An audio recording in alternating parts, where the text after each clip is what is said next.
Hey there, DIY enthusiasts and woodworking aficionados. Today we have a really important video that'll bring your woodworking to the next level, and it has everything to do with sanding. So let's get started.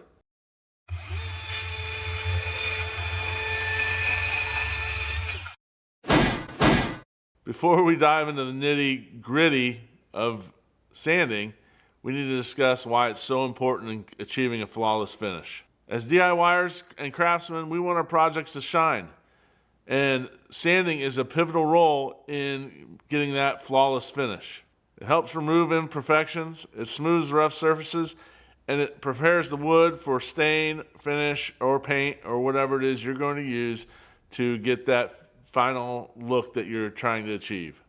Now let's talk about everything you'll need to handle your sanding like a pro. Now, choosing the right grit sandpaper is really essential to achieving that finish that you're looking for. Typically, you have coarse sandpaper, a medium sandpaper, and a fine sandpaper. They all have different purposes, and they all have a place in the sanding process. Coarse grits are usually under 100 grit.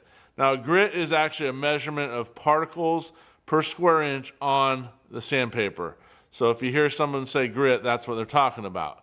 So a lower grit means there's fewer particles per square inch. The sandpaper then feels rougher. It kind of feels like it'd be opposite of that, but it's not. There is more space between the particles, creating a rougher feel. If there were less space between the particles, it would actually create a smoother feel. So coarse grits are usually under 100, but usually 60 or 80 are the most common used grits for that coarse sanding. Now, medium grits range from about 100 to 150 or so. And those are going to achieve a lot smoother finish. They won't take as much material off. However, it gets you a lot closer to that final product that you're looking for. And then fine grits are 180 and up. Now, for woodworking purposes, usually there's not a whole lot of sanding past 220 in a lot of situations. Some people like to go higher than that. It just depends on what the project is and what you're looking to achieve with that project. I have used 500 grit or even higher, but I don't use it all the time. So most of the time you can stop at 220 grit and everything will turn out really nice.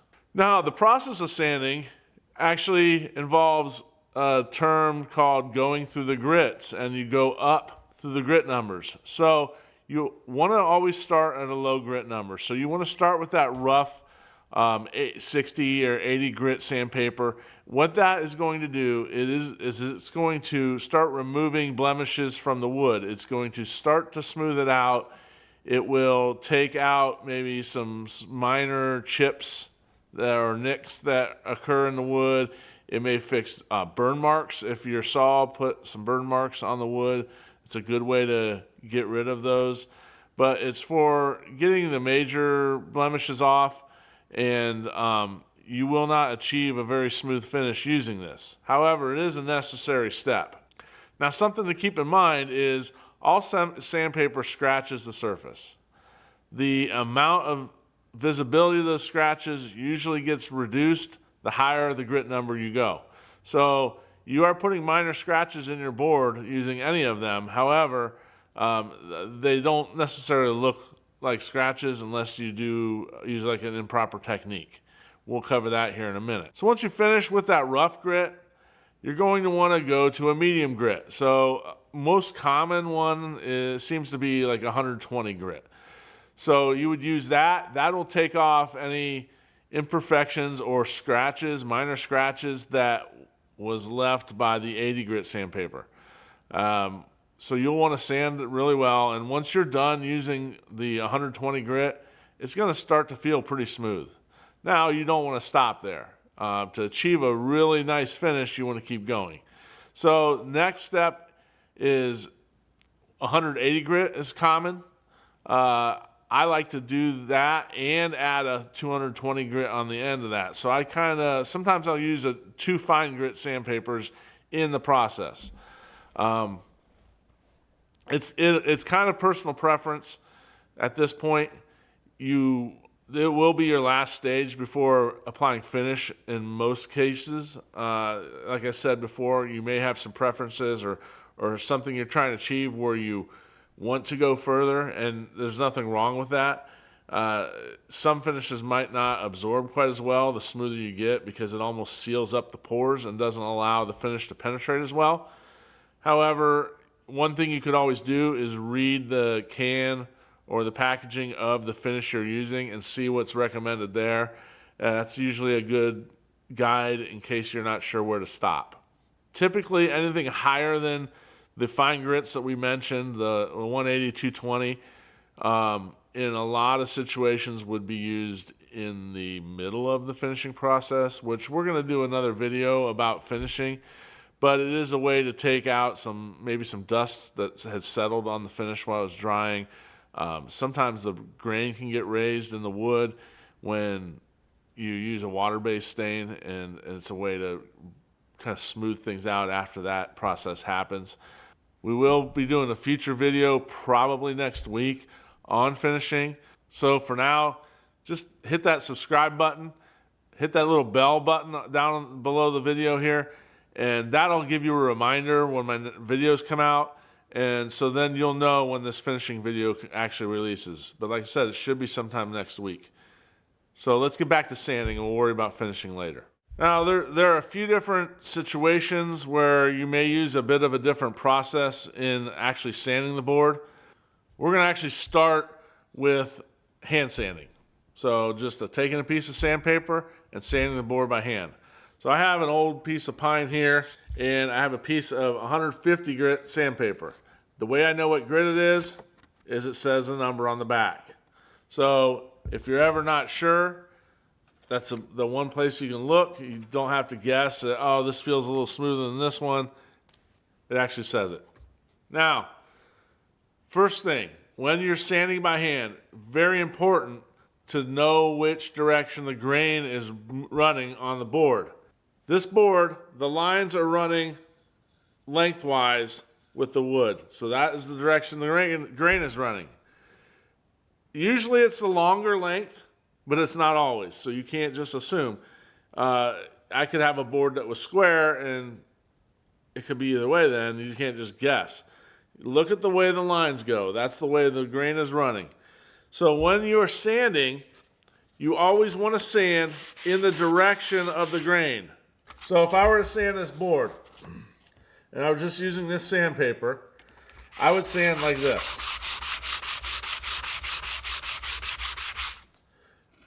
If I chose to sand across the grain like this,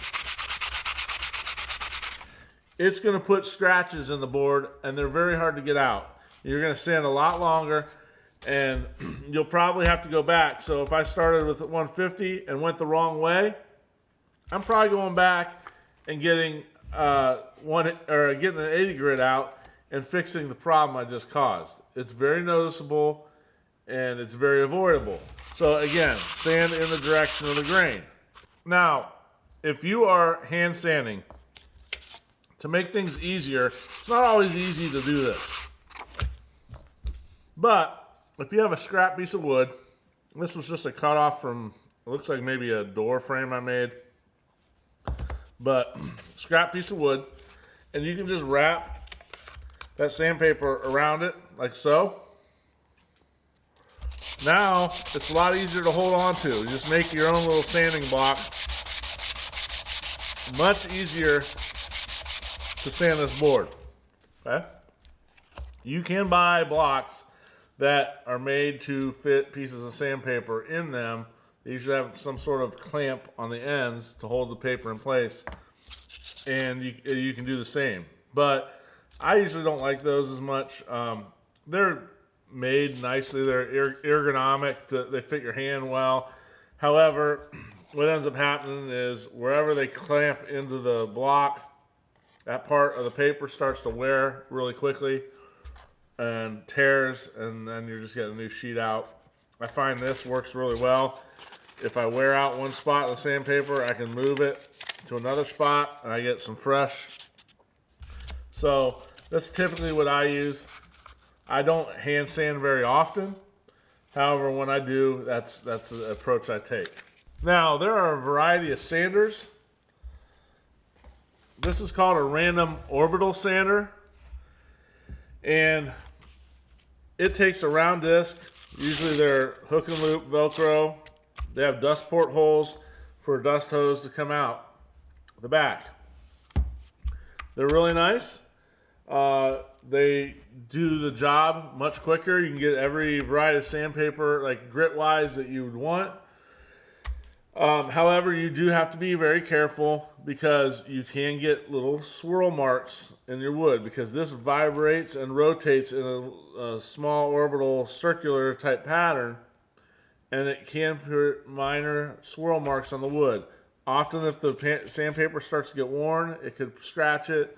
It's something you really have to watch and be aware of. This is a belt sander. It is purely for removing material quickly. Do not try to finish sand with this. You'll more often than not do more damage than good. There aren't actually a lot of times I use this. It is easy to sand too much too quickly. If you're not careful, you're going to cause a bigger problem than what you started with. So I don't recommend using this very often. I have one. Like I said, I don't use it a lot. When I do, I am extremely careful. I do not put a lot of pressure down because I know what can happen. It can just cause you a lot of extra problems. So use with caution. Now here's another sander that vibrates when you use it. It's not round. It doesn't have dust ports. It does vibrate. The paper clamps on in the front and in the back. Another way that you could sand, it's probably as effective as, or close to effective as a random orbital, like the first one I showed you that was round. Maybe slightly less. The sandpaper, you just use standard sandpaper. You tear it into a sheet into quarters and clamp it in. They work well. It's definitely more efficient than using a sanding block. You just have to be careful what direction you sand with this. If you went across the grain, you'll notice it. So, another sander that you could check into. So no matter what sander or sandpaper or sanding block, whatever devices you use to get your sanding done, it's still the same concept when it comes back to what sandpaper you use and the process you do to achieve that nice finish. Again, you want to start with a lower grit number, work your way up to a higher grit number. That does not change no matter what you use, whether it's a sander like a random orbital sander, whether it's a belt sander, but don't use a belt sander, or if it's one of those rectangular ones like I just showed you that takes the sandpaper and it just vibrates back and forth. You still are going to start with a low grit, work up to a high grit. So once that's done and you approve of how it looks, you're probably ready for finish and you're ready for my next video. One little tip, sometimes what I'll do when I'm done is I'll look at that board with the light reflecting off of it, and you can sometimes see blemishes on that surface just from the light as it hits it. That's a lot of times how I'll notice if my sander produces any swirl marks. Now, if I get swirl marks, first thing I'm doing is I'm going back at least one grit of sandpaper. So if I'm on 120, I'm going to back it back down to 80, and I'm going to resand. Now, when I resand, I'm going to check my sandpaper and make sure there's no major flaws in it. If that sandpaper has maybe something stuck to it, because sometimes they'll get stuff stuck to it, maybe it's clogged up with sawdust, I'm going to either throw that sandpaper away and get a new one, or I'm going to fix whatever it is that's on there and try again. So that is one thing I do, and then you got to check the next sandpaper you use, and the next you got to double check, because you can reduce some blemishes that the sander causes by just being extra careful about things like that. So there you have it. That is the basic knowledge you need to get most projects and things that you are making sanded to a very nice finish. Just remember, practice makes perfect. Experiment, sand your boards in your shop, and just learn from the process. Always evaluate what you just did to see if you can maybe make improvements on it, and make sure that you're using correct technique. So every time you change grits, just take a look at the board, make sure everything looked okay.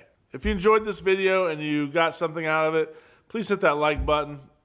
Also, hit the subscribe button and click that little bell down there. It will notify you when my next videos come out. And like I said, I have a finishing video coming out soon. But we're always looking to bring good DIY content, good woodworking content to you so that you have the tools you need to make the things that you want to make. Also, there'll be a few videos on this next screen that might just help you out or give you some project ideas. So make sure you check those out too. Thanks again for watching. We'll catch you next time.